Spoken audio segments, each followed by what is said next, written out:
Good afternoon to you, Trinidad and Tobago. We are here for the program Healthy Relationships. And at this time, I got to welcome my guest, Petreece Cuffie, who is on with me today. Let me just spotlight her so you'll see how beautiful she's looking today and bring her across right here. So we're streaming live on FVN TV, on YouTube, and Isaac the Promise on Facebook. So good to have you all with us once again for another interesting topic. And I'm going to allow Petreece to come in at this time and share with us as to what will be taking place today. Good afternoon to you, Petreece. Hope you had a blessed weekend. It was a good weekend. It was a good weekend, and I thank God for that. And good afternoon, Tiffany. Good afternoon to all our listeners, all our viewers. And thank you all so much for the feedback that I get from time to time on WhatsApp, telling me about the program and how it is helping you, how it is helping you as an individual and as a marriage. One person, she wrote, she said, Petreece, I think I wasn't prepared for marriage. I now see why I have so many problems. But I am glad because identifying is a first step towards making changes, and she is making changes. So I am really, really proud of her. So continuing with the 10 characteristics of healthy marriage, and as Tiffany said, I am at number 4, which is trust. And today what I want to be dealing with is understanding marital trust. So that's part 1. And in part 2, what I want to look at is how to rebuild trust in marriage when it is broken. So the 4th characteristic is trust, which is spouses trust each other.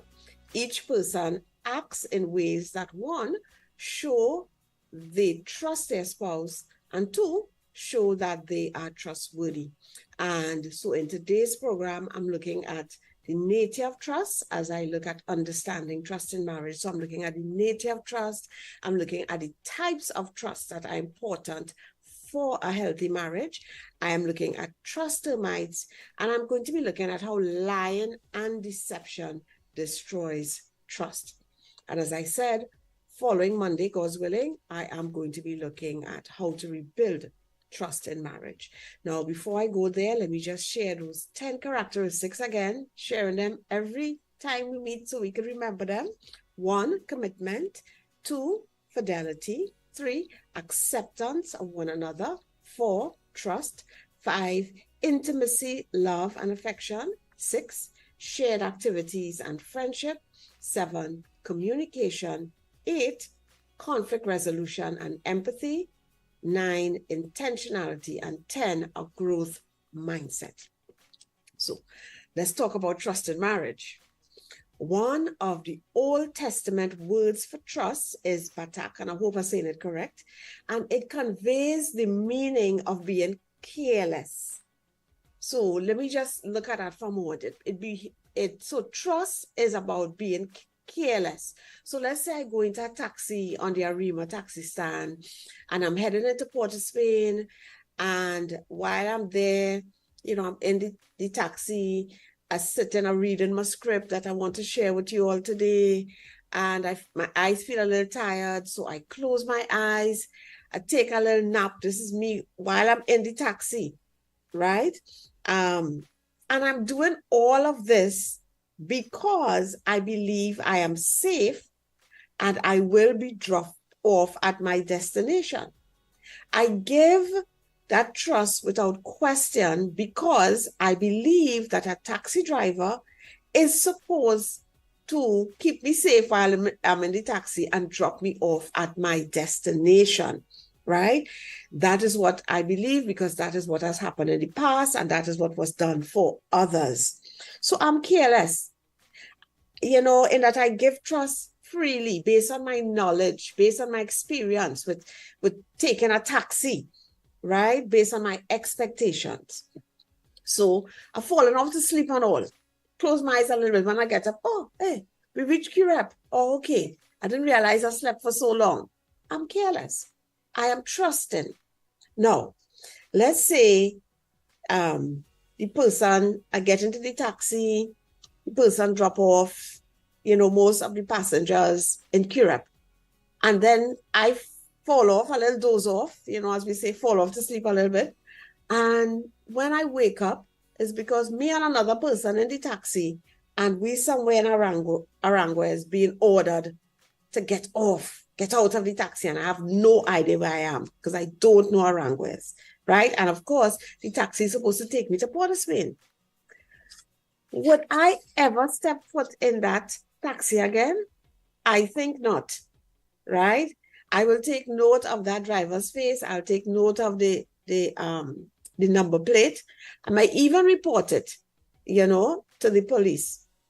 But would I be so trusting or careless again when traveling, right? When taking, a taxi? I won't, right? I won't. I'm not even closing my eyes. You see, trust is freely given at first based on prior knowledge, based on experience, based on what we know, how we know something should work, or how we know a person to be. But once trust is broken, it is very, very difficult to rebuild. And let me just say, I've never had an experience like that with any maxi taxi driver or any taxi driver. So just a little, hail out to the taxi drivers, maxi taxi drivers. God bless you all. And I pray for your safety as you continue on the nation roads, right? So when you trust your spouse, you feel safe to share who you are. You are not concerned about what he or she may be doing when you're not together. You do not have to hide information or relationships. You do not have to hide who you are. And you do not have to protect yourself. You are careless with each other. There is trust. There is trust. Now, and this is very important, trust is not given unconditionally. In marriage, as in any other relationship, you have to show yourself to be trustworthy to continue to receive trust. Even Jesus submitted himself to the trust test. In John 10:37, Jesus was teaching people to see if he was really who he claimed to be. And this is what Jesus said. He said, "Do not believe me unless I do what my Father does." So he's saying, look at what I'm doing. If you know this is how my Father operates and you see me operating like that, then okay. So our behaviors determine whether people are able to trust us or not. Are we who we say we are? We may judge ourselves by our intentions, but people judge us by our behaviors. Now, our intentions are important. I'm not minimizing intentions. Your motives, your intentions are very important. But it is also important for us to judge ourselves, not just by our intentions, but also by our behaviors, because it is our behaviors that are impacting others. So I'm not just going to look at, oh, well, I had good intentions. Yeah, you may have had good intentions. Great, you had good intentions, but your behavior. So I didn't mean to hurt you. I don't know how this happened. It just happened. I didn't have any intention to do this. That may be so, but your behaviors are impacting your spouse. Now, what does trust mean for you as a couple? A very important question to ask yourself and to ask each other. As couples, we need to check in from time to time about the ways our behaviors are impacting our spouses and our marriages. And it does not, your behavior can even be a tone of voice. How are things impacting your spouse? How are things impacting your marriage? Ask your spouse, in what ways have I not been trustworthy? Or in what ways do I make it difficult for you to feel safe, for you to be careless with me? And careless not in the bad sense. Or what do I do that make it difficult for you to be vulnerable with me? For example, you have been critical or harsh when your spouse admits a fault, a weakness, or a sin.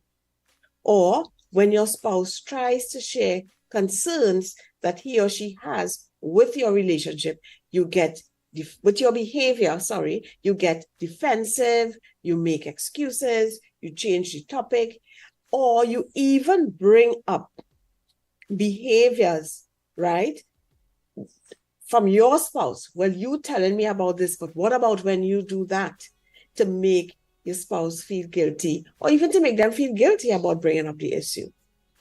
Maybe you have not kept your promises. This erodes trust and shows that you cannot be trusted with more vulnerable parts of your spouse's heart. This is very important. You cannot have a healthy marriage without trust. Truly sitting down with your spouse with an honest desire to make your marriage better, not to judge or be defensive, but to get honest input from your spouse, will help to reveal areas that you need to work on to build a healthy foundation of trust in your marriage. And it is worth it. Please do not try to have this conversation when one or both of you are tired, or when your husband watching sports. I mean, I know you get the pictures. This is not something to do when we do not have enough time to truly be able to share. And with this type of sharing, you want to be able to really listen and really show that you understand where the person is coming from. Okay, I can see how that makes sense. It doesn't mean you agree, but I can see how that makes sense. And you show how it makes sense because you understand your spouse, you understand your partner, you understand how he or she thinks. So you can see how what is saying makes sense and how that can be impacting the levels of trust in your marriage.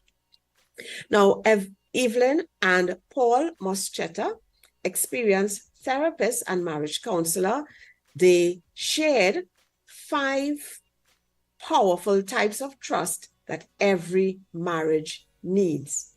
And they said a happy marriage rests on unquestioned trust. If you want a fulfilling marriage, you must know how to create this kind of trust. Most couples think of trust exclusively in terms of being sexually faithful, which is essential, but there is more to it.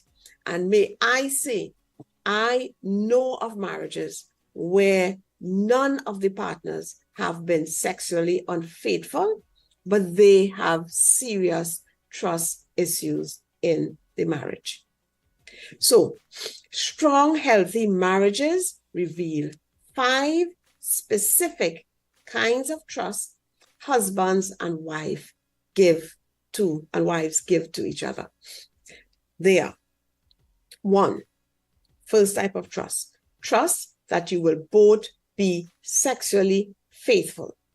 2, trust that you will not harm, reject, or control one another. 3, trust that you would love one another without ulterior motives. 4, trust that you will not abandon one another in the face of anger, conflict, and disagreement. And 5, trust that you will make each other and your marriage a top priority. So the first type of trust that every marriage should have, and that is trust that you will both be sexually faithful. And most of us understand it. Without sexual fidelity, marriages become unworkable. Partners can recover from an affair, but most of the time they need professional help to do it. Keep your commitment to remain sexually faithful. By God's grace, keep it. And we spoke about fidelity in marriage. I believe that was number 2, right? If you are unhappy in your marriage, get counseling, not a part-time lover. Number 2, second type of trust that you will not harm, reject, or control one another. Trust thrives in an atmosphere of safety and security. Hurting one another either physically or verbally, and then rejecting one another creates fear, which undermines trust. With control comes mistrust. So make sure your love is not filled with a lot of possessive clinging, which pushes your partner away. Number 3, trust that you love one another without ulterior motives. You and your spouse need to feel sure that you are loved for yourself and not some ulterior motive. So even when we did number 3, which was acceptance of one another, this is so important. So I love you for who you are, with all in all your glory, the good, the bad, and the not so good, right? This includes your looks only, your money. So I'm here for your looks. You make me look good when we're together, right? Your money, your family, or where your spouse needs someone to feel superior. So it bolsters my ego, or to be a buffer against being alone and lonely. So I'm in a relationship with you because I just don't want to be lonely, right? No. Trust that you love one another, no ulterior motives. I love you because I love you, and I want to spend the rest of my life with you, fulfilling God's purpose for us in this earth. Number 4, trust that you will not abandon one another in the face of anger, conflict, and disagreement. Now, anger, conflict, disagreement are inevitable. They happen in all relationships, all healthy relationships. Make your marriage a safe space for the careful expression of anger and for disagreements to happen without raising the fear of abandonment, right? You do this by never using the threat of divorce against your partner.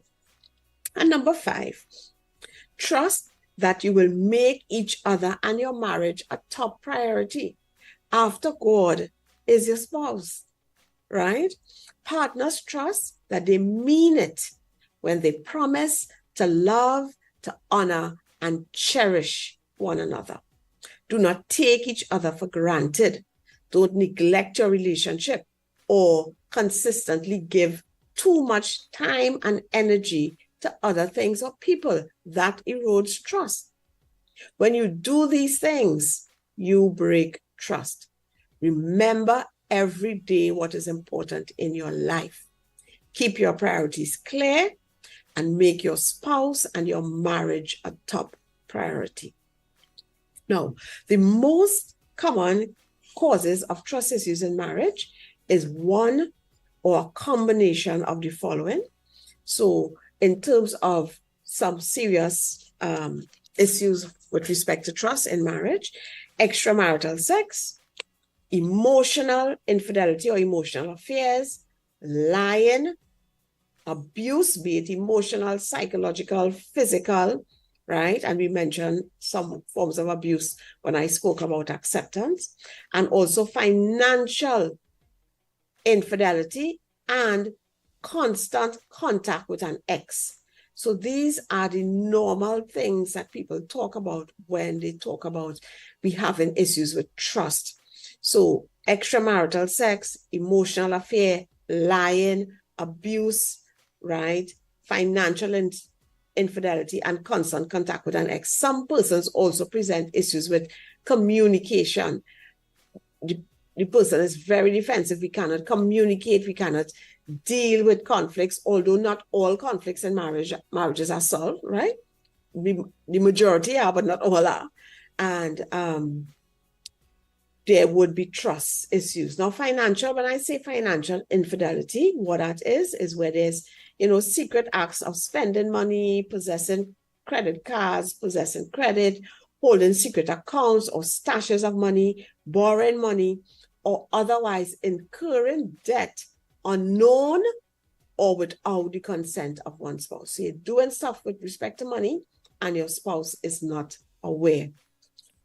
Now, my husband coined a term called trust termites, right?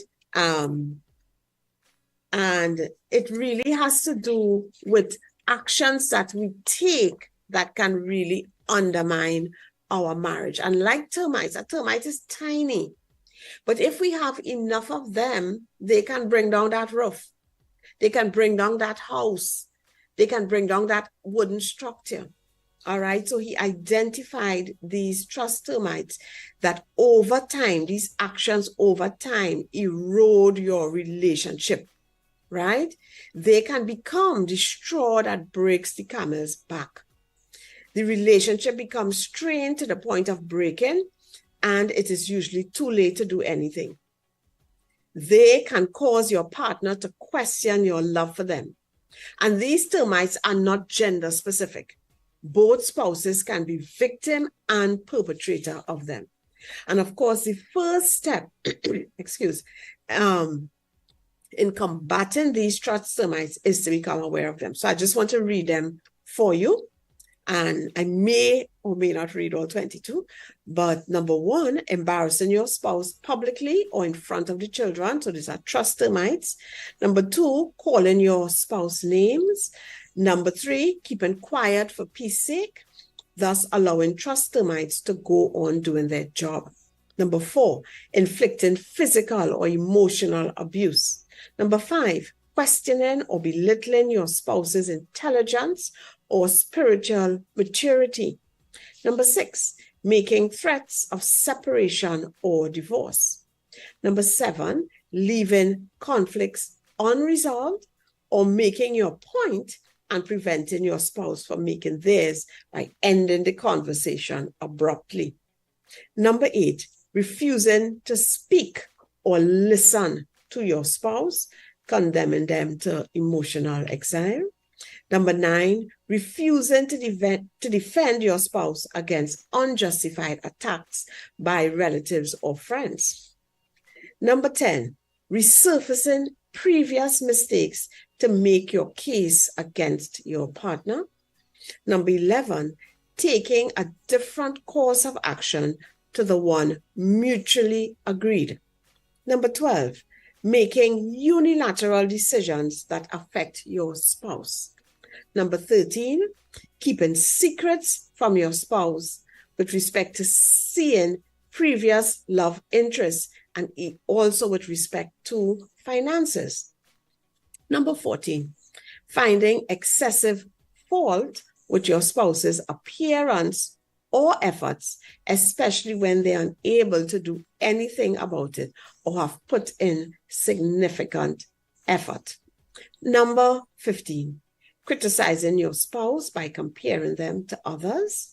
Number 16, complimenting others more than your spouse or criticizing your spouse while at the same time complimenting others. Number 17, giving others the same privileges or access that only a spouse should have. Number 18, giving others time at the expense of your spouse. Number 19, continuing with an action even when your spouse expresses their discomfort and dislike for it. Number 20, sharing intimate issues about your spouse or yourself with the opposite sex. 21, withholding, and this is not somebody who's a counselor, withholding sex or emotional intimacy from your spouse to get what you want. And number 20, refusing to acknowledge your mistakes. Now, we know this is not an exhaustive list, but these are some common trust termites that with time, if they are not dealt with, they will erode your relationship, right? They will erode your relationship. And you can access that document, that handout on my website, cuffieconsulting.com. You can access that document there. Now, looking at how lying and deception destroys trust in marriage.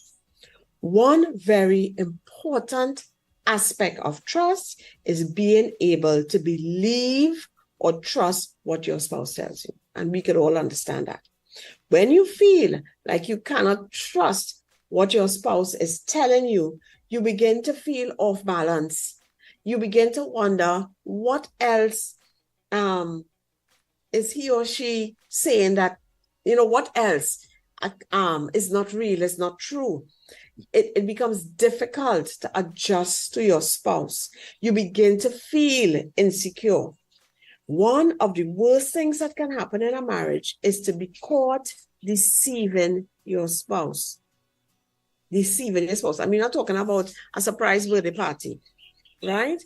Your spouse begins to wonder, what else is my husband or wife lying about or have lied about? You need to be able to trust what your spouse tells you. Your spouse needs to be able to trust what you are saying to him or her. Trust and truth goes hand in hand. Trust and truth goes hand in hand. And there is no such thing as a white lie. A lie is a lie. Being honest with your spouse includes telling the truth about where you were, whom you talked to, what you said, and where you spent money. It is being honest about things that happened in the past and in the present. Some of us are better at details than others, and many times there's really no need at all for all the details once we have a reputation of being honest. Many times we share information without being asked because we share in our lives. So you don't always have to ask me, I just want to share with you, right? And even if we are asked, it is no big deal because we are honest, because our actions are above board. Tell the truth, even if it may be painful or cause your spouse to get angry. As I say when I work with premarital couples, do you think you're marrying an egg? And they say, no. The truth is not going to destroy the person. Yes, there are things that may be hard to say and the person may feel hurt, they may feel sad, they may feel different things, they may get angry, but that is much better to deal with. It is much easier to recover from that, right, than the anger or pain that is caused by discovering lies and deception. So if you have to be vexed for a little while, that's okay. I know he'll tell me the truth. I know she'll tell me the truth, right? And that pain, where you tell the truth, is much easier to recover than the discovery of lies and deception, right? Many marriages have been saved because both spouses were committed to being honest, even if it involved painful truths. And some truths can be painful, can be very, very painful, right? Now, is it possible to rebuild trust once deception has come to light? Yes, it is. It is possible to rebuild trust, right? It is difficult, but it's not impossible. So in next week program, I would be discussing how to rebuild trust when it is broken. Now, it is important to remember that even when we do not get caught, right, when we deceive or lie to a spouse, that is still a problem. So, a lot of times it's only a problem if we get caught. That is not the right attitude. Lying and deception is still problematic, even when it is not detected. The scripture tells us in Romans 6:23 that the wages of sin is death. Something happens when we sin, right? Something happens when we lie and deceive in our marriages, even when it goes seemingly undetected by our spouse. When Adam and Eve sinned, it brought disconnection between them and God. It brought disconnection between the two of them as a husband and wife who started blaming.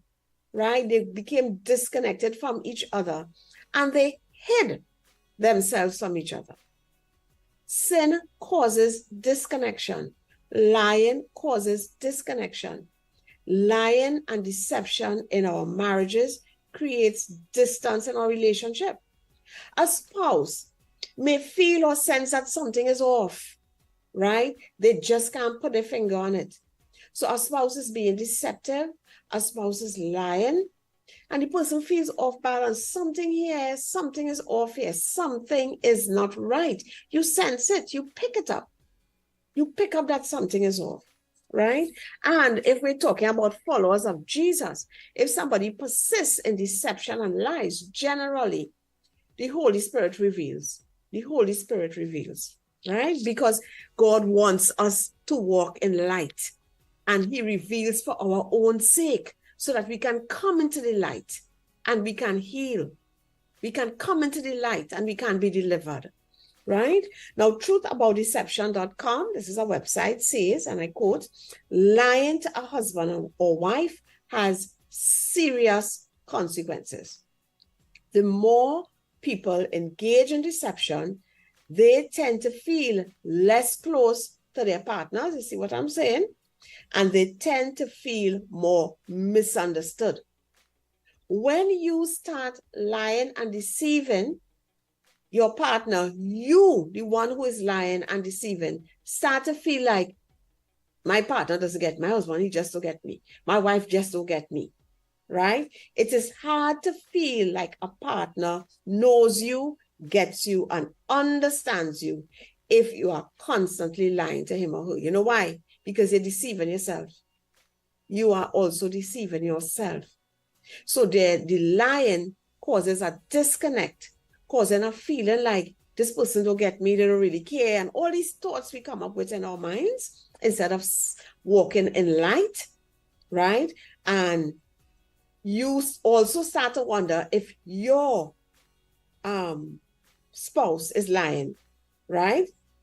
And ironically, the more we lie to others, the less we trust them.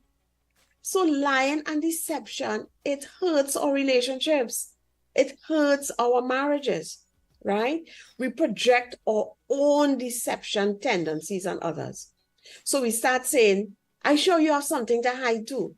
I didn't see you do so and so and so. I am sure you have. So we start now, because we are being deceptive. We start to believe now somehow our husband or wife is also being deceptive. If you think that your spouse is being less than completely honest, it can be a reflection of your own deceptive behavior. And this is important. Lying and deception does harm a marriage. Colossians 3:9-10 says, do not lie to each other, for you have stripped off your old sinful nature and all its wicked deeds. Put on your new nature and be renewed as you learn to know your Creator and become like Him. So this is dealing with trust in marriage and understanding marital trust. Remember, there are 5 types of trust that are necessary for a healthy marriage, and they are trust that you will both be sexually faithful. 1. 2, trust that you will not harm, reject, or control one another.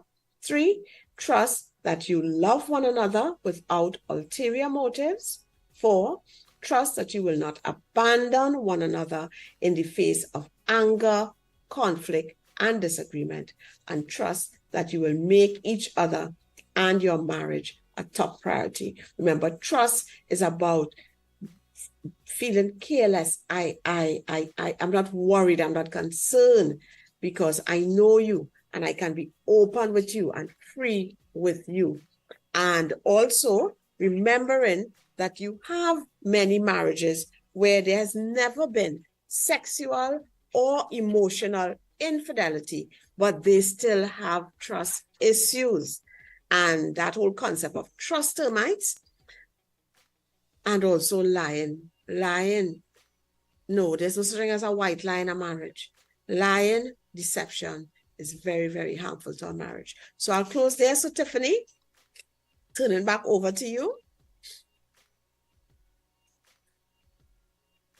Hi, Petreece. All right, so I have two questions. Let me just Sure. get those two questions for you. So, all right, so we start with the first one. All right, so this person is saying, when I got married, I had careless trust with my husband, but after some years, I found out that he was unfaithful. Is it wrong to want to know what act he carried out with the person? We are still together, but there is a trust issue. Yeah, and we'll be talking about how to rebuild trust, but definitely what you want to know if there's sexual infidelity, part of rebuilding trust is truth telling. And you want to tell the truth about with who, where, when. We don't want the details of the sexual activity. That can be very damaging to the person's mind, hearing that. So definitely to rebuild trust, there must be truth telling. And nothing is wrong with asking those questions about with whom, where it happened, how many times, right? All those are very normal questions and healthy. And a person who really wants to rebuild trust with their partner has to be willing to answer those questions with humility, not act like, oh gosh, what you want to hear that for? Just hearing that will just hurt you. No, these are important things to be shared if we want to rebuild trust. Yeah.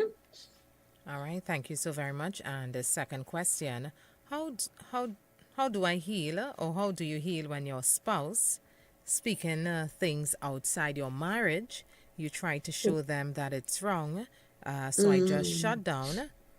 I just shut down, don't tell them anything. Now I find myself speaking outside. Yeah, yeah. So the thing about it is, and you see how, so that's not at all about sexual infidelity, but it is a trust issue, because I don't trust that the things I tell you, they're going to stay safe. That is very, very painful. So as the person said, they have stopped saying things, and so you can see how that's very damaging to a relationship. But one, the person needs to be able to deal with the pain that those behaviors have caused. So be able to process that pain, to be able to release that pain for God to heal, and to find healthy ways to be able to share, to be able to talk. So even if they need to start with counseling to sort out things, and they need to be able to know how to make themselves happy in the sense of, because something like that could really drain a lot of your emotional energy. You need to be able to doing things that puts back emotional energy into you. But definitely they need to process that pain. They need to forgive, right? They need to look at what boundaries do I need to have with my spouse so that I don't end up getting hurt over and over and over by this. And how do I take care of myself if this is the nature of the relationship I am in? How do I take care of myself in a healthy way if this is the nature of the relationship I am in? All right, and next question. When a spouse has been caught lying over and over and keeps apologizing over and over, how do you deal with that in a marriage? Yeah, well, there needs to be professional help, because that person needs to realize there is a stronghold here, there is an issue here, and there is need sometimes for professional help and help in terms of spiritual help, right? So that is how you deal with it, is that you let the person know they have to get help. If we have to rebuild trust here, you need to get help, because it is obvious you have apologized, but you keep doing it over and over. This problem is bigger than you, and it is bigger than you and I. We have not been able to deal with it. So let's get help. Let's get help in terms of turning to God, reaching out to your church community to get help, and also getting professional help. All right. And another question. What about having your savings in a joint account, especially having trust issues? Well, I mean, that is something couples have to decide on. I means you have trust issues with finances. Well, you have to decide on if this is the issue, then this is my course of action because your behaviors are harming me and harming the family. So if having a joint account with the person is harming the family and harming you, that has to be a discussion, and then action has to be taken if the person doesn't change. Thank you so very much, Petreece. I believe that's it for the messages, questions on Thanks so much for WhatsApp. the messages and the questions, listeners, Yes, viewers. both on Appreciate it. YouTube. All right, so I'm seeing another one on YouTube here. Good afternoon. What advice would you give to a wife if there is no longer sexual desire for the husband because of emotional damage been done for over 20 years? Wow. What I would say is that both of them need counseling because it means that your heart has been broken over and over and you don't even know how to reach out and how to connect anymore. So that there's need for both persons to get help. There's need for individual healing, right? And if that marriage has to work, both people have to decide this is what we need to do to rebuild that connection, rebuild that trust to be able to move forward. But things have happened that have broken your heart. And it's hard if somebody's broken your heart over and over to want to give them your heart again, so Thank you. change so has very to much. happen. Mm-hmm. Thank you, Petreece. And I'm seeing persons are asking for your number, so I'm going to call out the number. The number is 329-7383. 329. WhatsApp. Yes, it's a WhatsApp number only, guys. 329-7383. If you send a message only, Petreece will definitely respond to you, and thereafter you all will connect. All right. So let me just remind persons of your services. Counseling online and in person for individual adults and adolescents, married and premarital couples, families as well, online support groups for divorced and separated persons, online mentoring and coaching groups for married couples with Huey and Petreece Cuffie. Training, you've got workshops and webinars, and these include marriage enrichment, premarital workshops, parenting, building healthy relationships, lay counselor training, and self-esteem improvement. Available webinars on the website at coffeeconsulting.com. Understanding men and their emotions and how to encourage them to share, understanding marital trust and how to rebuild it when it is broken. Books are found on Amazon.com. What My Parents Taught Me About Sex, Marriage, and Choosing a Husband by Huey and Petreece Cuffie, and A Mind for Christ by Huey Cuffie. Thank you so very much, Petreece, once again for another interesting topic right here. Remember, guys, you can head on over to FBN TV on YouTube and Isaac the Promise on Facebook if you would have missed from the start, and you could also share with someone, all right? So thank you so very much once again, Petreece. Until we meet You're again, welcome. God bless you. Okay, bye-bye. And have God a beautiful bless. week. God bless you. Thank Take care. you. You too. Bye-bye.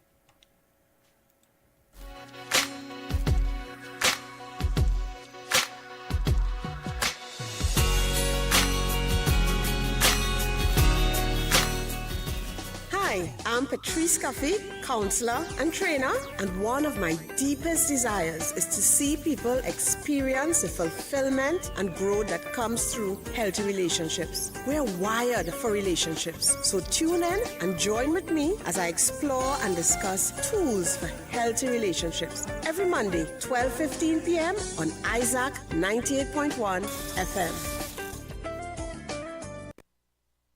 1 FM. Inspiring families. Inspiring you. That's who we are. That's what we do. Isaac 98.